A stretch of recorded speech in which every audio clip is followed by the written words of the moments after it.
Burada bu meseleyi çözmeden dünya çapındaki problemlerin üzerine gitme, kendi kendinizi aldatma demektir. Birinin başını esseniz bir başkası hemen hortlayacak orada. Dünya boş durmuyor ki. Devleti aliyenin bir kırıntısı haline gelmiş Anadolu insanı yeniden bütün dünyada şuur altı müktesebat olarak o eski kredisini değerlendirir, toparlanır yeniden bir kere daha.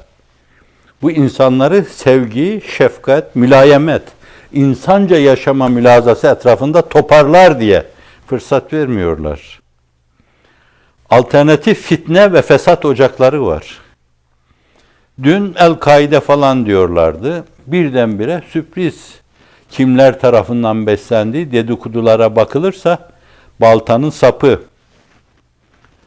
Kimler tarafından beslendi? Birdenbire adeta sürpriz ortaya çıktı ve kan döküyor.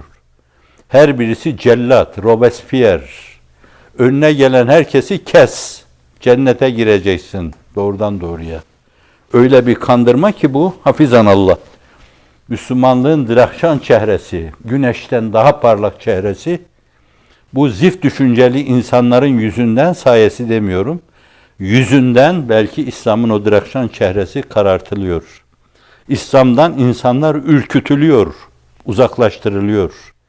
Bir dönemde oryantalistlerin dedikleri gibi kılıç zoruyla, kama zoruyla, balta zoruyla, balyoz zoruyla insanlık İslam'a sokuldu mülahazasını teyit ettiriyor. Hakikaten öyleymiş gibi bir duygu, bir olgu oluşturuyor insanların kafasında.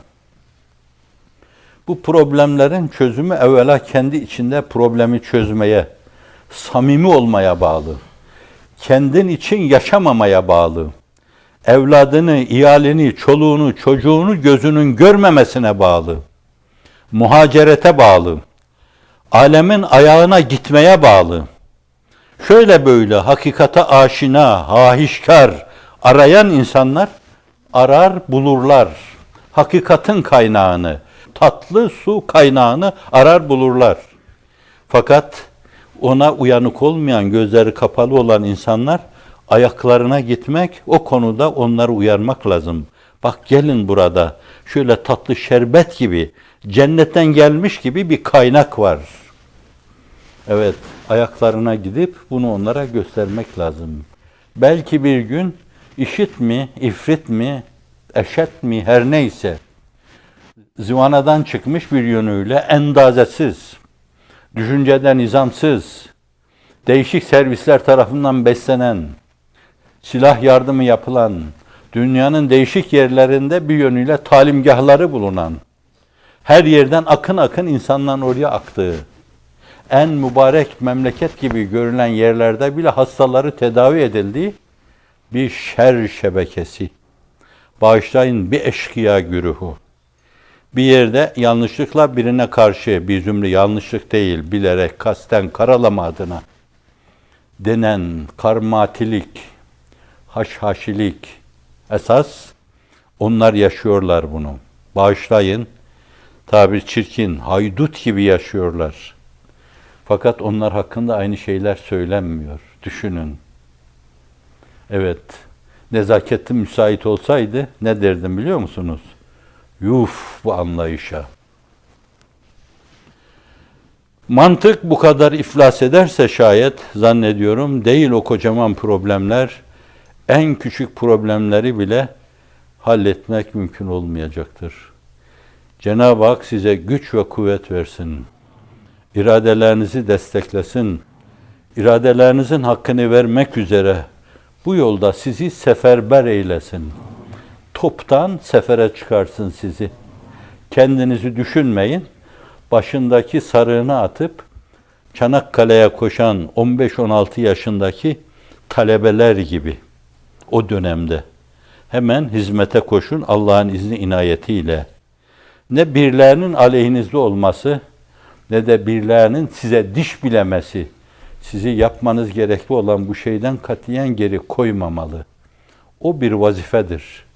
Eğer hadiselerin aleyhte cereyan etmesi ve kesbettiği şiddet itibariyle o meselede duraklamaya girmek caiz olsaydı, Enbiya-i İzam girerdi. Efendimiz başına bilmem neler kondu. En sevdiği insanlar çölde öldürüldü. Başlarına kendilerinden ağır taşlar kondu. Bazıları mızraklarla delik deşik edildi. Fakat o yine dediğini dedi Allah'ın izni inayetiyle.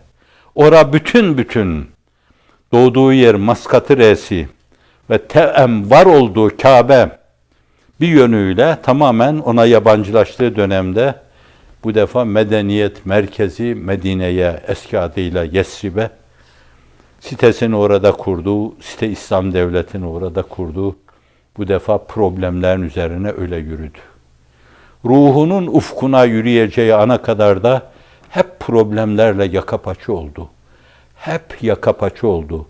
Bir dönemde müşrikle, mülhitle, putperestle, latçıyla, menatçıyla, uzzacıyla, naileciyle, isafeciyle yaka paça oldu. Beri tarafta da münafıklarla. Mücadelenin en çetini de oydu. Çünkü münafık camiye geliyordu, kurban kesiyordu. Savaşın şayet kazanılacağını görüyorsa ganimet için ona da iştirak ediyordu. Buyurun aldanmayın. İnsanlığın iftihar tablosu hiç aldanmamıştı. Ama Allah diyen, la ilahe illallah diyen onlara karşı da yarıp kalbine mi baktın diyordu. Evet. Hiç durmadı. Hep problemlerin tepesine mi bindi? Hayır, estağfurullah. Üzerine yürüdü. Makul reçeteler sundu. Kur'an'ın temel disiplinleriyle beslenmiş reçeteler sundu.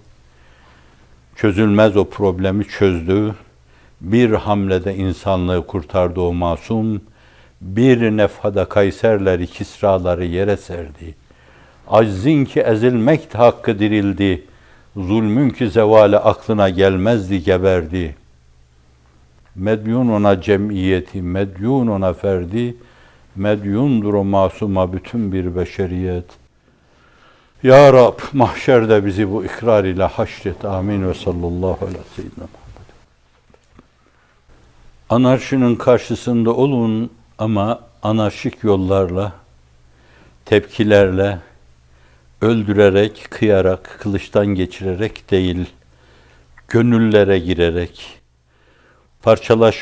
parçalanmış o avizeyi yeniden parçalarını bir araya getirerek, çatlaklarını setrederek, şöyle şunun gibi, sizin için şule feşan olsun diye başınıza asmaya bakın bence.